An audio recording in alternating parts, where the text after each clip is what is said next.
पुत्र की रक्षा के लिए किया जाने वाला व्रत जीवित पुत्रिका या जितिया या ज्योतिया का विशेष महत्व है। इस दिन माताएं अपनी संतान की रक्षा और कुशलता के लिए निर्जला व्रत करती हैं। जितिया का व्रत अश्विन महीने के कृष्ण पक्ष की अष्टमी तिथि को मनाया जाता है। इसे जितिया या जीवित पुत्रिका या ज्योतिया व्रत भी कहा जाता है। इस दिन माताएं अपने बच्चों की लंबी उम्र, सेहत और सुखमय जीवन के लिए व्रत रखती हैं। इस व्रत की शुरुआत सप्तमी से नहाई खाए के साथ हो जाता है और नवमी को पारण के साथ इसका समापन होता है। तीज की तरह जितिया व्रत भी बिना आहार और निर्जला किया जाता है। छठ पर्व की तरह जितिया व्रत पर भी नहाई खाए की परंपरा होती है। ये पर्व 3 दिन तक मनाया जाता है। सप्तमी तिथि को नहाई खाए के बाद अष्टमी तिथि को महिलाएं बच्चों की सुख, समृद्धि और उन्नति के लिए निर्जला व्रत रखती हैं। इसके बाद नवमी तिथि को यानी अगले दिन व्रत का पारण किया जाता है। ज्योतिया व्रत की प्रचलित कथा कुछ इस प्रकार। धार्मिक कथाओं के मुताबिक बताया जाता है कि एक विशाल पाकड़ के पेड़ पर एक चील रहती थी। उसी पेड़ के नीचे एक सियारिन भी रहती थी। दोनों पक्की सहेलियां थीं। दोनों ने कुछ महिलाओं को ज्योतिया व्रत करते देखकर ज्योतिया व्रत करने का संकल्प लिया और भगवान श्री ज्योतवाहन की पूजा और व्रत करने का प्रण ले लिया। लेकिन जिस दिन दोनों को व्रत रखना था, उसी दिन शहर के एक बड़े व्यापारी की मृत्यु हो गई और उसके दाह संस्कार को देखकर सियारिन को भूख लगने लगी थी। मुर्दा देखकर वह खुद को रोक न सकी और उसका व्रत टूट गया। पर चील ने संयम रखा और नियम व श्रद्धा से अगले दिन व्रत का पारण किया। अगले जन्म में दोनों सहेलियों ने ब्राह्मण परिवार में पुत्री के रूप में जन्म लिया। उनके पिता का नाम भास्कर था। चील बड़ी बहन बनी और सियारिन छोटी बहन के रूप में जन्मी। चील का नाम शीलवती रखा गया। शीलवती की शादी बुद्धसेन के साथ हुई, जबकि सियारिन का नाम कपूरावती रखा गया और उसकी शादी उस नगर के राजा मलयकेतु से हुई। भगवान ज्योतवाहन के आशीर्वाद से शीलवती के 7 बेटे हुए, पर कपूरावती के सभी बच्चे जन्म लेते ही मर जाते थे। कुछ समय बाद शीलवती के 7 पुत्र बड़े हो गए और वे सभी राजा के दरबार में काम करने लगे।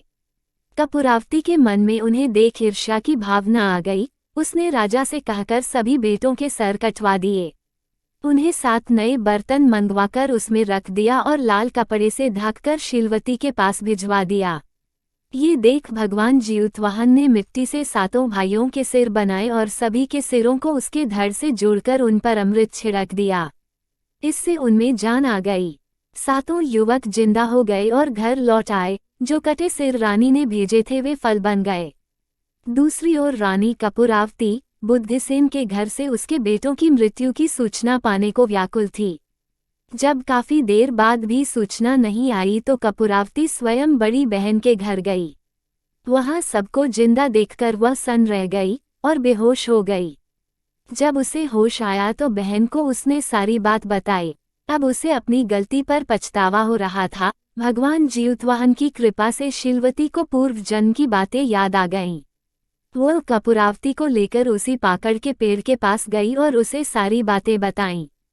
कपूरावती पुनः बेहोश हो गई और मर गई। जब राजा को इसकी खबर मिली तो उन्होंने उसी जगह पर जाकर पाकड़ के पेड़ के नीचे कपूरावती का दाह संस्कार कर दिया।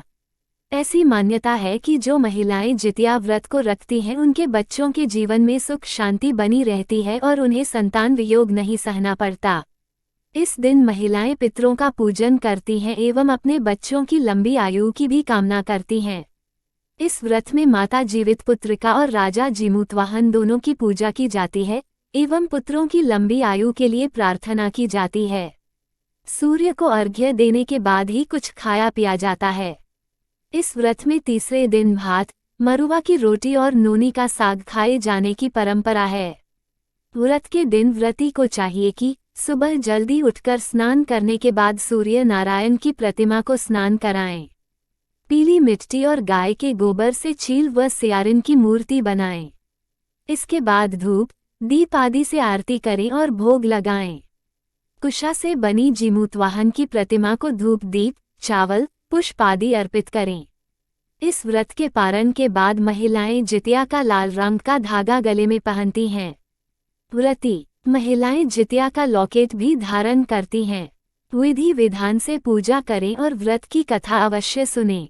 पूजा के दौरान सरसों का तेल और खली चढ़ाया जाता है। व्रत पारण के बाद दान जरूर करें। मेरे तरफ से सभी माताओं को प्रणाम और उनके सभी संतानों से निवेदन है कि जो माँ आपके लिए इतना कठिन व्रत करती हैं, आप भी उनके लिए जिम्मेवार बने, पूरे जीवन भर उनका सहारा बने।